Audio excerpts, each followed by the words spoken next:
രാഷ്ട്രീയ കക്ഷികളുടെ സീറ്റ് നിർണയ വിഷയത്തിൽ താമരശ്ശേരി രൂപത പ്രത്യക്ഷ നിലപാട് സ്വീകരിച്ചത് ശരിയായില്ലെന്ന അഭിപ്രായമാണ് ഒരു വിഭാഗം വിശ്വാസികൾക്കുള്ളത്.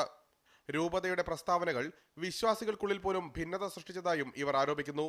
ഈ സാഹചര്യത്തിലാണ് കാത്തോലിക്ക ലേമൻസ് അസോസിയേഷൻ താമരശ്ശേരി രൂപതയ്ക്കെതിരെ പരസ്യമായി രംഗത്ത് വന്നത്. താമരശ്ശേരി ബിഷപ്പിനെതിരെ നടപടി ആവശ്യപ്പെട്ട് അസോസിയേഷൻ പ്രമേയവും പാസാക്കി. ഇക്കാര്യം വിശദീകരിച്ച് ആർച്ച് ബിഷപ്പ് ജോർജ് ആലഞ്ചേരിക്ക് പരാതിയും അയച്ചിട്ടുണ്ട്.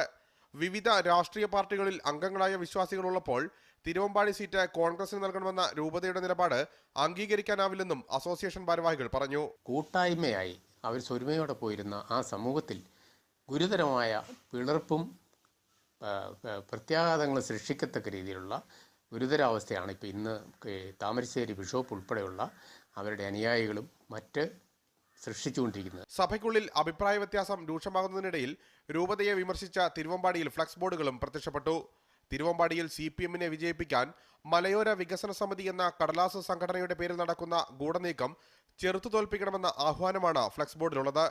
മലയോര ജനകീയ വേദിയുടെ പേരിലാണ് ബോർഡ്. മീഡിയ 1 കോഴിക്കോട്.